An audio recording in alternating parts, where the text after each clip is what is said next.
Hello and welcome to the White Witch podcast with me, Carly. Hope you are all well, witches. Welcome to this special summer solstice episode, a sacred celebration of Litha, the longest day of the year, and a potent portal of fire, transformation, and quantum possibility. In this episode, we're diving into the element of fire, not just as a force of nature, but as a magical ally for manifestation, purification, and radiant expansion. You'll hear ancient folklore of sacred flames and half goddesses. Explore how the subconscious mind acts as fertile soil in the garden of your reality, and learn how to harness this solar energy to rewrite your self concept, shift timelines, and embody your next level. We'll talk solstice rituals, explore the power of scent and neuroplasticity, and anchor into the magic of becoming. This episode is a ritual in itself, a spell for those witches ready to step into the light, shed old skins, and rise. So light your candles, open your journal, and let's quantum leap with the sun. First off, we're going to start by looking at elemental spirits of fire. And we're going to look at first salamanders. So they are not literal amphibians, but mythic elemental spirits associated with the element of fire, especially in Western esotericism and alchemy. The idea dates back to Paracelsus, the 16th century alchemist, who described four types of elementals: the sylphs of air, the undines of water, the gnomes of earth, and salamanders of fire.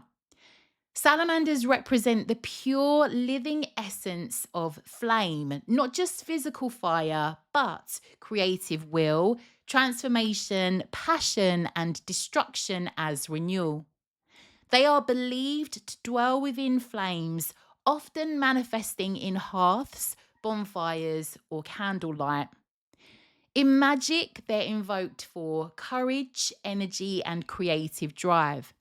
Transmutation and spiritual alchemy, breaking through stagnation or fear, and fueling spells with intensity and motion.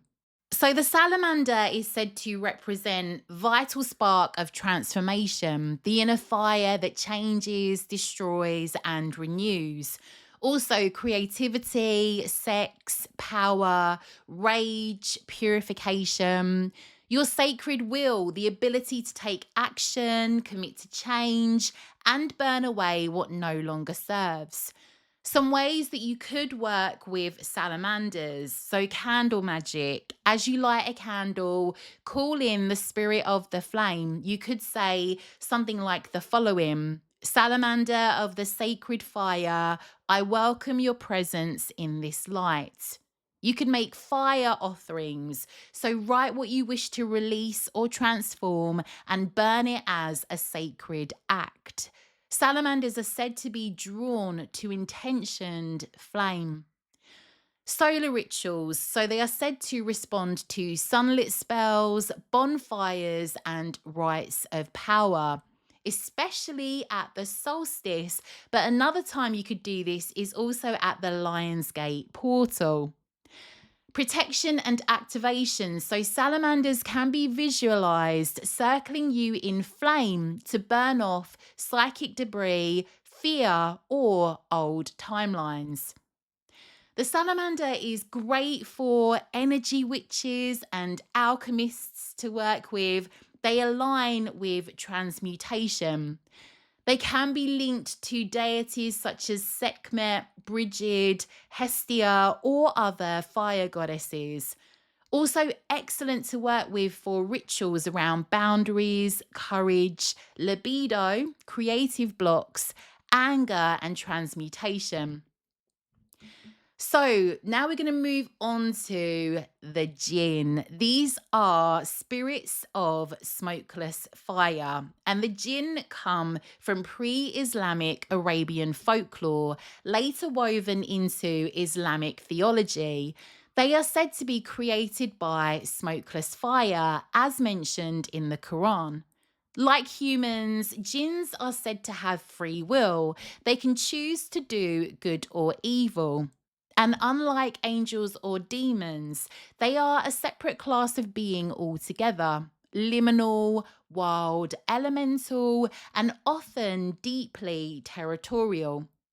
Jinn are said to be not demons, though they have been demonized in Western lore. They often inhabit ruins, deserts, crossroads, cemeteries, or places between worlds. Their fire is often symbolic of raw, untamed power, ancient wisdom, and the mysteries of the unseen. Some mystics and occultists associate certain jinn with specific magical practices, especially involving protection, desire, and hidden knowledge. Some speak of jinn as wild fire spirits, not to summon but to acknowledge the raw potential of fire as unpredictable, magical, and alive. So, their magical qualities. Jinn are not to be romanticized. In traditional law, they are said to be powerful, proud, and easily offended. And working with them is said to require a deep respect, protection, and consent. They are apparently known to guard hidden knowledge, shapeshift and walk invisibly amongst humans, and offer power or secrets, but always at a cost or risk.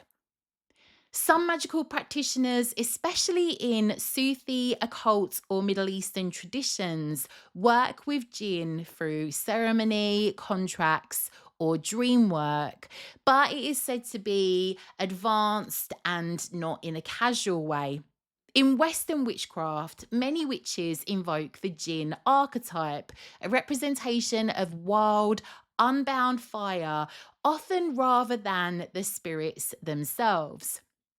If you wanted to work with the energy, and again, this isn't something that I've done, but I was very interested in. So, working with the energy as opposed to summoning them, some witches call in the essence of jinn for banishing fear and limitation. Walking through the veil, so in dream work or astral work, accessing repressed power and crossing thresholds of perhaps identity, purpose, and also timelines.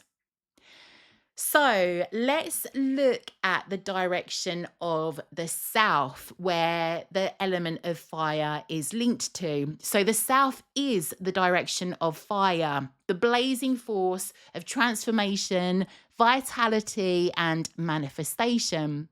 It governs the physical realm, the radiant noon sun, and the heat of summer. This is where the goddess takes on her mother aspect, fertile and fierce, and the god embodies his father aspect, protective and strong. The archangel associated with this direction is said to be Michael, guardian of fire and sacred will. The elemental spirit of the south is the salamander, not the amphibian again, but the ancient fire being. The word salamander is thought to stem from the term salambra, meaning fireplace, and its origins trace back to the desert heat of the Middle East, where fire dominates both myth and landscape. These fire spirits are said to dwell within the flame itself, so they'll dance through bonfires, hearths, and candlelight. Some say if you stare into a fire long enough or photograph a flame, you might glimpse the flicker of a salamander, darting shapes, dragon like and alive with elemental energy. In Middle Eastern lore, the king of the salamanders is said to be the jinn, powerful spirits born, as we know, of smokeless fire, known for their strength, wisdom, and wild liminal nature. Though jinn and salamanders are distinct beings, both carry the raw, ancient intelligence of fire, a force to be respected, revered, and never underestimated. In most Western witchcraft and ceremonial magic, South is connected to the fire, and this is symbolic and an energetic association. It's not an absolute law of the universe. And this is primarily used in casting a circle, ritual, directionality, elemental invocation, and grimoire correspondences. And this system is based on Western esotericism, Wicca, and Hermetic traditions, where generally East is connected to the element of air, is connected to the time of dawn and the season of spring. South, again, is connected to fire, the time of noon, and the season of summer. The West is connected to the element of water, the time of dusk, and the season of autumn. And the North is connected to earth, night, and winter. Fire is the perfect element to work with during the height of summer when the sun burns at its peak and the energy of transformation is ripe. It is the element of action, willpower, and creative change, especially in how we relate to the world and those around us. Fire supports not only personal rebirth, but social evolution. It is a spark that spreads. Across folklore and mythology, fire carries a consistent thread. It is a force once hoarded by the powerful and stolen for the people. Stories of trickery, rebellion, and chaos blaze through cultures worldwide, reflecting an eternal truth. Fire is not ours to tame. We may believe we control it, but ultimately, fire reveals its own wild intelligence. It can warm or destroy, illuminate or consume.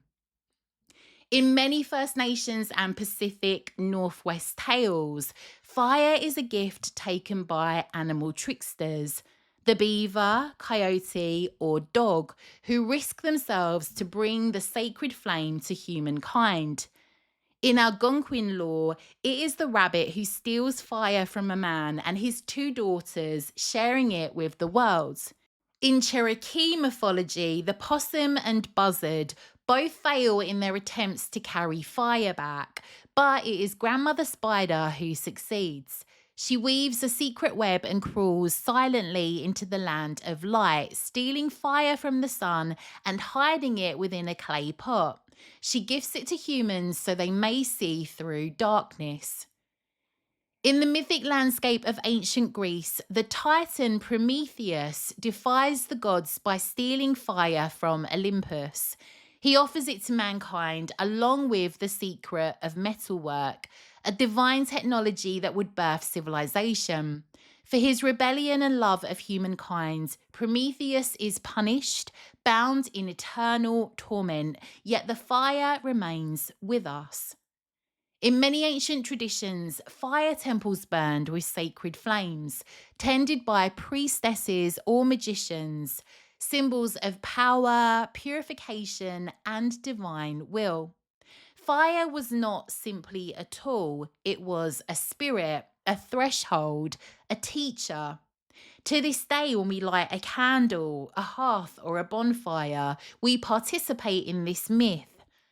So let's have a look at some deities connected to fire, starting off with Vesta.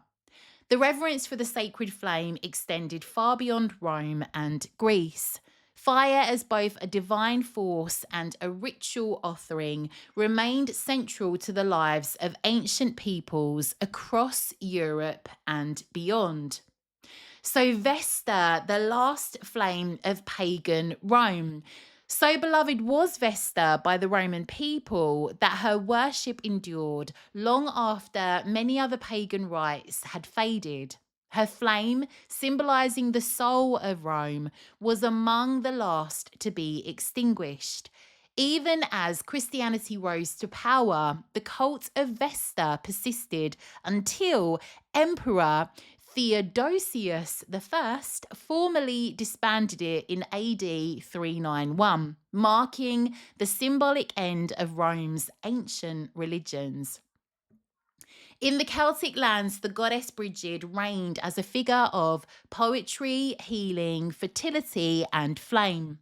She was so deeply cherished that she was eventually absorbed into Christian tradition as Saint Brigid, a unique, syncretic figure who maintained her connection to sacred wells and sacred fires, elemental opposites held in divine balance. Her sacred flame was tended by priestesses at Kildare Island, where the fire was said to have burned uninterrupted through the pre-Christian era. Despite many attempts to extinguish it, the flame endured until the 16th century, when the monasteries were suppressed and the fire was finally put out. I love this so much though, because in 1993, Sister Mary Teresa Cullen, former leader of the Brigidine Sisters, rekindled the flame at St. Bridget's Sanctuary, where it has burned ever since, tended by 19 women, mirroring the ancient priestess circle. Folklore says the sanctuary was once surrounded by a hedge no man could cross.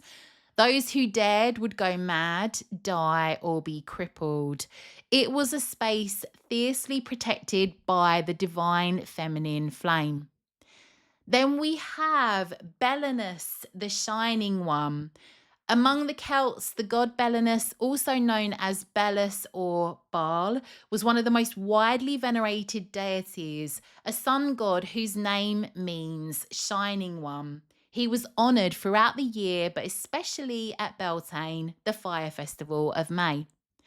Over 51 inscriptions referencing Belenus have been discovered across Celtic Britain, Iberia, and even in Roman texts, a testament to his widespread devotion.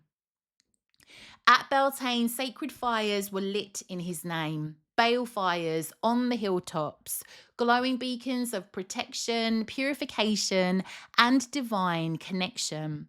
Cattle and other animals were driven between twin fires to bless and protect them for the coming year. People themselves would leap the flames for purification, fertility, and courage.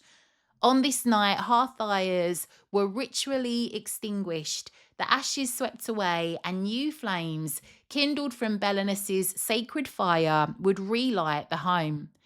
This act symbolized renewal, protection, and a blessed beginning for the cycle to come. The rituals, festivals, and eternal hearths of ancient cultures stand as testaments to fire's profound place in our spiritual lineage. Across time and geography, fire has always been more than warmth. It has been a guardian, a guide, a purifier, a divine messenger, and the eternal spark of life itself. So let's look at some sun gods and solar devotion. From Egypt to Greece to Mesoamerica, solar deities were revered as expressions of divine power and cosmic order. Ra, Aten, Helios, Sol, and Nanahuatzin are just a few sun gods who ruled the skies and whose transitions marked the shifting of the seasons. As early humans observed the sun's journey across the heavens, they began to align their rituals and mythologies with its rhythm, weaving narratives around the birth, death, and resurrection of the solar gods. Even Christianity borrowed from this solar mythos, overlaying it with a story of Jesus, who too died, descended, and rose again, echoing the ancient cycle of the sun god's descent at midwinter and return at spring. Our ancestors knew the sun's power would wane after Litha, the summer solstice, and they feared what a weak sun might bring: poor harvests, starvation, death. Through sympathetic magic, they cast spells and made charms to sustain the sun's strength. So, sun wheels and symbols were crafted around midsummer to coax the sun to linger. Fires were lit atop hills, echoing the sun's blazing power, empowering crops and homes with protective heat. Before mistletoe's rise in winter solstice lore, apples were used as solar charms during All Saints' Day in Ireland to guard against glamours and dark witchery through the long nights. So, fire as protection and purifier. In homes and villages across the world, fires were burned throughout the night to keep away predators, both physical and spiritual. During childbirth, fire was often kept burning as a sacred ward, believed to repel demons or spirits seeking to harm mother and child. This tradition continues in some regions today of Britain, Scandinavia, and Germany, where candles are lit near newborns to ensure protection from misfortune or changelings. In France, the custom of jumping over candles to ward off sickness and bring good luck survives in folklore and rhyme. Jack Be Nimble is believed to echo this ritual. In marriage ceremonies, candles were waved over newlyweds to bless and protect their union. We've already touched on this looking at Beltane and Belenus and Seining, but some animal and ancestral fire rituals. So we have among the Nandi people, cattle were driven through fire and anointed with milk to cleanse illness from the herd. The Chukchi of Siberia practiced a similar rite with reindeer, leading them near sacred fires so that the breath of flame could purge them of spirit-borne disease. In Hindu death rites, a flame is placed before the dying to guide their soul to Yama, Lord of Death. At Samhain, jack-o'-lanterns were originally carved not just to ward off spirits, but to guide the ancestors home. Fire has long served as a tool for divination and prophecy.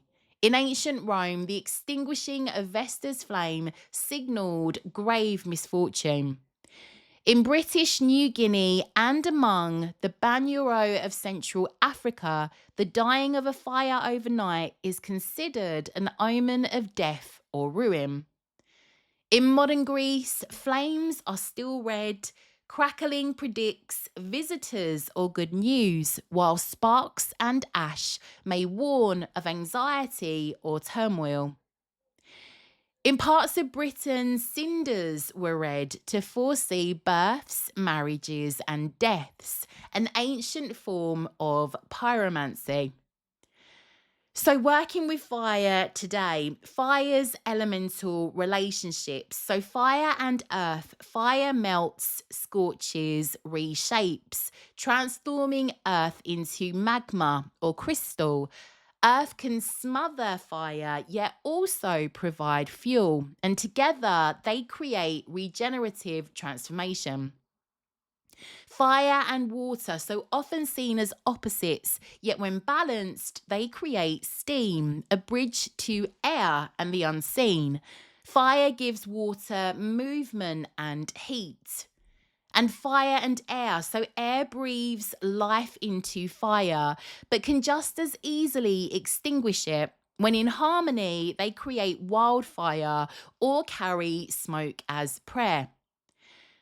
So you could honour fire on your altar when calling upon the element of fire, whether for purification, transformation, protection, or vitality. You could consider these correspondences. So candle colours of red, orange, gold, or yellow. Crystals such as fire agate, carnelian, amber, lava stone, pyrite, citrine. Herbs and spices, so cinnamon, clove, chili, orange peel. Symbols such as a sun wheel, a triangle upright, a flame glyph. Tools such as your wand, aphame, a knife. You could use offerings such as sunflowers, goldenrod, or St. John's wort. And fabrics, so perhaps silks or velvets in warm, rich crimson, gold, deep orange. In ancestral homes, the hearth fire was the literal and spiritual center, a place of nourishment, storytelling, healing, and magic. But today, even our stovetop can serve the same purpose. So you could honor your hearth by lighting a candle on your stove. You could speak a blessing over meals that are prepared there. You don't always need to have a fire. This can be your created hearth.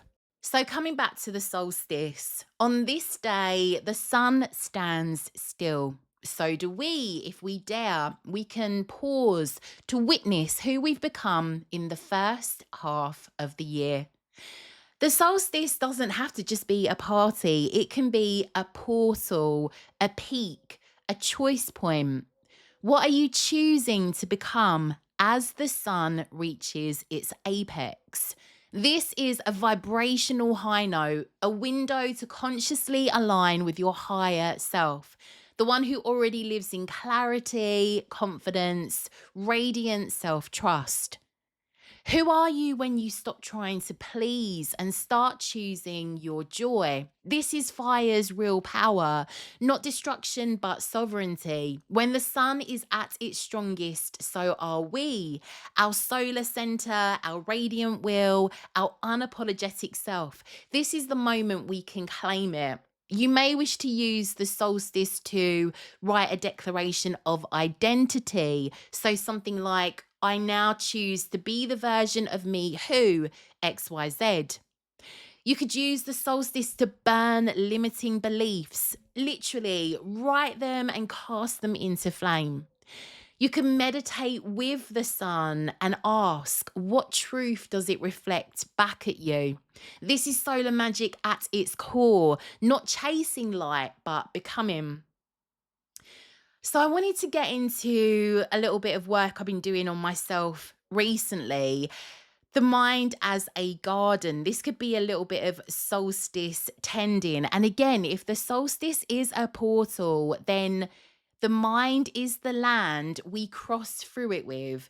We all walk and have this inner garden, some of it lush, some might be overgrown, some full of weeds planted by fear or other people's projections. So I want you to kind of keep that as a thought of the mind. The mind is a garden for a second. And the summer solstice is our chance to tend to that garden. I think the fact that we come to this halfway through the year mark really makes that thought apparent. It really kind of gets me to get some real clarity on what I'm doing and where I want to go. It's a chance to clear, to compost, to consciously choose what blooms next. And these are some questions I've been asking myself, and you might wish to try also. These are, what thought patterns have been growing wild without my permission?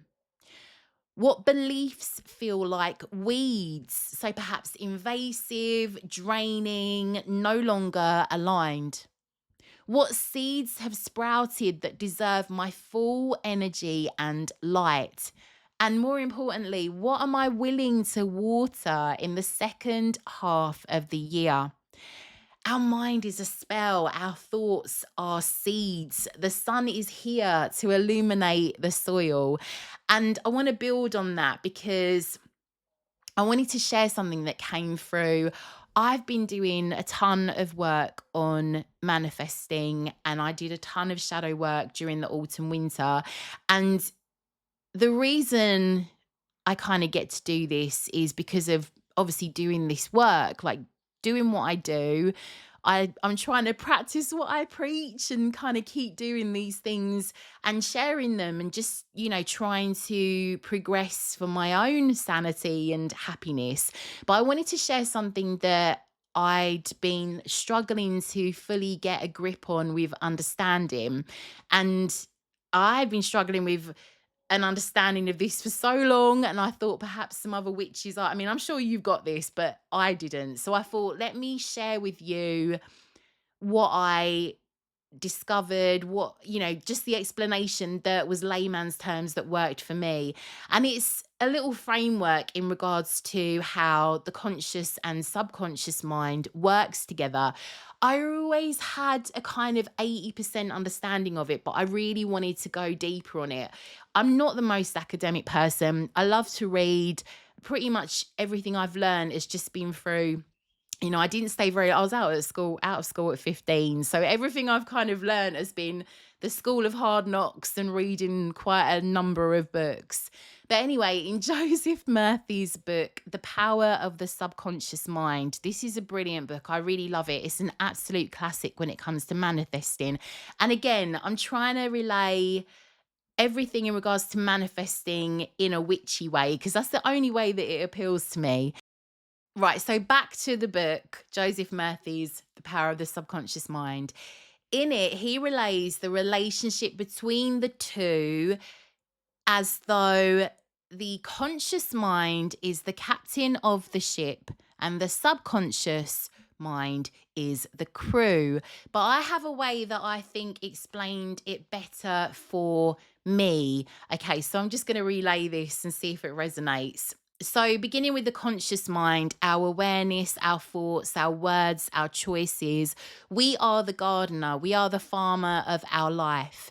And every belief we speak into existence, every I am statement we repeat, every story we tell ourselves is a seed that we are planting.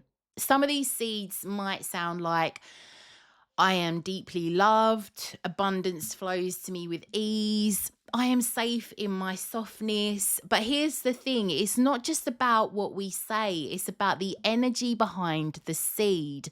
Are we planting it out of belief or out of fear? Are we speaking abundance whilst vibrating lack? The universe responds to our true frequency, not our forced affirmations. So the second part, the soil's receptivity, which is the subconscious mind. The subconscious mind is the soil. It's fertile, it's rich, it's powerful, and it's absolutely, utterly non-judgmental. And our subconscious runs about 95% of our reality, our habits, our beliefs, our patterns, and emotional responses, whilst our conscious mind, the thoughts we're actively aware of, only governs around 5%. The one thing I've said so many times before, please excuse me, but I'm fascinated by, is the subconscious doesn't have eyes. It doesn't understand time. It doesn't know if something happened 10 years ago or 10 minutes ago, or if it's even real. It simply accepts what it's told as truth. That's why we are taught to speak in the present tense when manifesting. So, I am abundant, I am rich, I am loved, it is already mine. Because if we say, I will be wealthy, the subconscious says, okay, noted, will be. That's not now, not my job. It's like a spell that only works when it's rooted in now. This is why, and this is always why I used to get so confused. Like I did it, but I just wanted to understand, like, why do we always say I am, I am? And I've been manifesting for so many years, and I've always had a really good handle on it. But now this year, oh my goodness, I can't wait to tell you the things I've just manifested. And I'm not going to say anything, not because I don't think you guys are amazing and I want to share it all with you, but I just want to, like, just make sure the final things are happening before I reveal all. But there's been a lot of other things that have come to fruition. This year has been wild. And I really, truly feel it's because I feel like I've found the secret sauce in understanding this. And I really would love for all of us to like get it. But I only think I've found the secret sauce is because things I've had on my goal board for 20 years have happened, are happening, have happened. Anyway, this is why repetition, emotion, and imagery are so powerful. They bypass the conscious gatekeeper and speak directly to the soil. The more we tend it, the more fertile it becomes. And this is when we come to part 3, daily nourishment and embodiment. Embodiment is such an important word for this whole process, okay? Every time we show up as our higher self, whether it's choosing a kinder thought, dressing like our future self, or saying no to something that is misaligned, we are watering our intentions. We are nourishing our inner garden.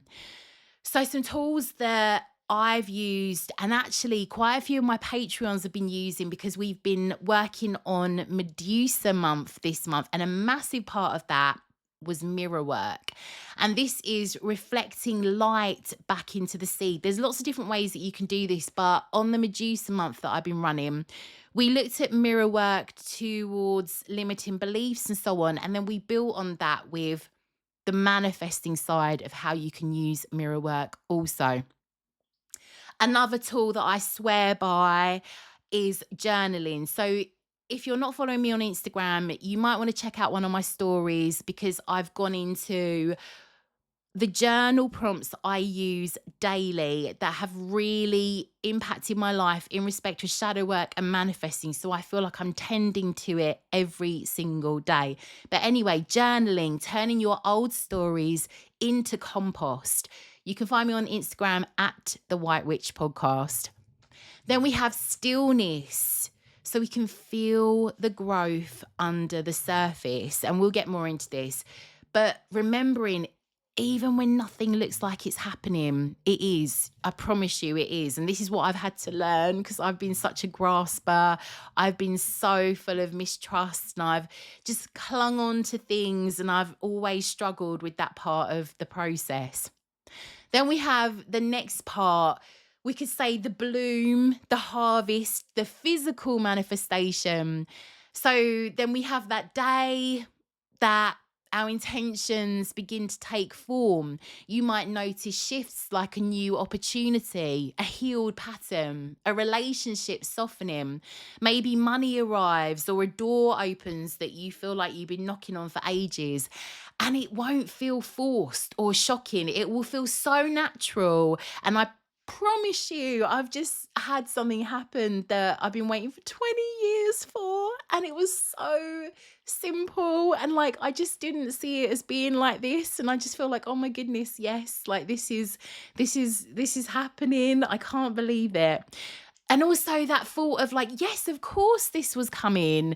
It was always meant to be yours. And I know I'm like overdoing it on the hyper positivity, but I also believe, I genuinely believe that if you've got this desire in your heart, there is a reason you've got it. You're not asking for too much. You wouldn't be shown it if it wasn't possible and you couldn't have it. And one other thing I've learned, I think is so important, because I never used to trust that this was for me. If other people have got it, why can we not? Why can we not have it? If they've managed it, surely we can do it. We can get it too. So I'm going to stop waxing lyrical, but this solstice, I really would love you to join me and become both the farmer and the soil, and join me in choosing what you want to plant and tend to it gently and lovingly and daily, and trust that life is conspiring beneath the surface. Anyway, that's all I'm going to say. If you do want to go deeper on this, I've got some journal prompts that I can give you in this episode.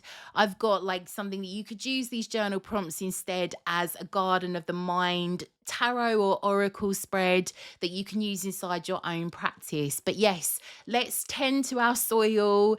Let's bless our seeds and trust the sun is always rising. So, not to pigeonhole myself as a witch, but I've really realized the area of the craft that is always the umbrella for everything I do is really energy. So, I really class myself as an energy witch. Again, using that for shadow work, using that for manifesting. I love to work with the element of fire, be that for shadow work when I'm releasing, burning things. A lot of witches, we love to burn stuff. And then again in the summer to call upon that fire for bringing things in and speed and so on. There's so many different ways we can work with it. If you would like to build on the quantum leaping side of things at this solstice portal, you could really harness the solstice and the fact the sun is in its fullest expression and use this as a powerful moment to step into your own fullest expression. The version of you who already has the love, perhaps, or success or abundance in any form you wish, or the freedom. In witchcraft and energy work, like attracts like. So when we embody solar energy, we become more magnetic to what we desire. This solstice, you may want to create a solstice altar for quantum leaping. So you could create a sacred space to perhaps reflect the identity that you're stepping into. Some altar elements you may wish to use, maybe a mirror to reflect the self you're becoming and build on the mirror work we spoke about earlier. Perhaps gold candles for power, courage, and confidence. So it could be perhaps yellow candles. You could use a sigil, a symbol representing your quantum leap. So you could draw it from a desire, maybe a desire like I am seen and wildly successful, and however that looks to you in a sigil.